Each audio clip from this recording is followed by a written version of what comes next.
Welcome back. తాను నీటి గురించి మాత్రమే మాట్లాడానని సింగనమల ఎమ్మెల్యే పద్మావతి అన్నారు. జిల్లా స్థాయిలో పరిష్కరించుకోవాల్సిన సమస్యను సీఎంఓ స్థాయికి తీసుకెళ్లారని అధికారులను ఉద్దేశించి తానన్నానని తెలిపారు. అందరూ ఒకే పార్టీకి చెందిన వాళ్ళము అయినప్పటికీ ఎవరి నియోజకవర్గాలకు వారు ప్రాధాన్యం ఇస్తారని చెప్పారామె. ఈ క్రమంలో తాను పక్క నియోజకవర్గాల వారితో పోరాటం చేయాల్సి వస్తుందన్నారు. ఇలాంటి పోరాటాలు గత ప్రభుత్వాల హయాంలోనూ జరిగాయని ఈ సందర్భంగా ఆమె గుర్తు చేశారు. తనపై అనవసరంగా దుష్ప్రచారం చేస్తున్నారని ఎమ్మెల్యే పద్మావతి మండిపడ్డారు. ప్రయోజనాలు చూసుకోవడానికి నేను ఎమ్మెల్యేగా రాలేదు. అయినా ఈరోజు మా నియోజకవర్గ నీటి గురించి నేను ఫైట్ చేస్తున్నాను. ఉన్నంత వరకు 5 ఏళ్ళు నీళ్ళు ఇవ్వాలన్న ఉద్దేశంతో నేను మాట్లాడ్డాను. అలాగే ఈరోజు సీఎం ఆఫీస్కి వెళ్తే నీళ్ళు వస్తున్నాయంటే అర్థం ఏంటి?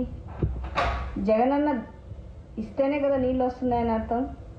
జగనన్నకి వ్యతిరేకం ఎక్కడుంది ఇక్కడ? అధికారులు స్పందించాలంటే నీళ్లు గురించి కూడా సీఎం ఆఫీస్కి వెళ్ళాల్సి వస్తూ ఉందన్న ఉద్దేశంతో నేను మాట్లాడ్డాను.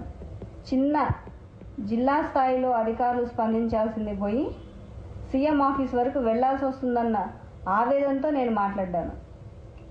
మరి ఈరోజు దీన్ని ఇంత కాంట్రవర్సీ చేశారు ఎల్లో మీడియా. బాబు, ఎల్లో మీడియా జగనన్న ఎస్సీలకి మంచి చేశాడు కాబట్టే ఈరోజు మేము తలెత్తుకుని తిరగలుగుతూ అన్నాం. అలాగే జగనన్న ఎస్సీలకి ఇదే కాదు, ఇంకా ఎన్నో ఎన్నో ఎన్నో విధాలుగా సహాయంగా ఉన్నారు. మీ ఇష్టం వచ్చినట్టు మీరు ఇంటర్ప్రిట్ చేసి నేను మాట్లాడిన దానిలో మీకున్న చిన్న బుర్ర తక్కువ బుర్ర అని చెప్పచ్చు. మీ బుర్రలో చంద్రబాబు నాయుడు తప్ప ఎవరు ఉండరు. ఇంతే బుర్రలో ఆయన్ని మాత్రం ఫిక్స్ చేసుకున్నారు మీ బుర్రలో. దాన్ని పట్టుకొని ఆయనకు ఫేవర్గా జగనన్నకి అగెన్స్ట్గా మాట్లాడడం తప్ప మీకు వేరేదేం తెలీదు. కానీ జగనన్న ఎస్సీలకి ఎంతో మేలు చేశాడు.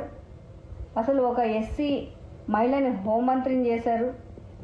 ఎస్సీలు ఎవరు మర్చిపోని విధంగా ఈరోజు మన రాష్ట్రంలో పాలన జరుగుతూ ఉంది. నా ఆవేదనంతా అధికారుల మీద, అలాగే అధికారులపైన ఒత్తిళ్లు తెచ్చేవారి మీద, మరి మాకు నీళ్ళు రాకుండా ఆపేవారి మీద, అంతే తప్ప జగనన్న మీద కాదు. మా పార్టీ వచ్చాకే గర్వంగా చెప్తున్నాను, మా పార్టీ వచ్చాకే సింగనమల నియోజకవర్గంలో 4 ఏళ్ల పాటు నీళ్లు ఇవ్వగలిగాము. 5వ సంవత్సరం చాలా చెరువులకు ఇవ్వగలిగాము. ఇంకా ఇవ్వాల్సింది ఉంది. అంతే తప్ప మీ ఇష్టం వచ్చినట్టు మీకేదనిపిస్తే అది మీరు ప్రచురించేసి జగనన్న మీద బురద జల్లాలని, నా మాటల్ని వక్రీకరించాలని చూస్తే మాత్రం ఊరుకునేది లేదు. అలాగే ఆ దేవుణ్ణి కోరుకుంటున్నాను, ఇక నుంచైనా మీకు మంచి బుద్ధిచ్చి జగనన్న చేసే మంచి పనులు మీరు తెలుసుకోవాలని, మీరు సపోర్ట్ చేస్తున్న తెలుగుదేశం పార్టీ గతంలో చేసిన తప్పులు మీరు తెలుసుకోవాలా. అంతేగాని ఊరికే ఎదుటివాడి మీద బురద జల్లేస్తే, ఎదుటి వాళ్ళని ఏదో ఒకటి చేసేస్తే, ఏదో ఒకటి అనేస్తే, 10 మందికి ప్రచారం చేసేస్తే దానివల్ల మీరు ఏదో బాగుపడిపోతారని మాత్రం అనుకోవద్దు. ఎవరైనా కానీ తమను తాము సరిదిద్దుకోవాలని చూసుకోవాలి, కానీ పక్కన వాళ్ళ మీద బురద జల్లాలి, పక్కన వాళ్ళని తొక్కాలని చూస్తే అది ఎప్పటికీ సక్సెస్ కాలేరు. దాన్ని భస్మాసుర హస్తం అనే అంటారు.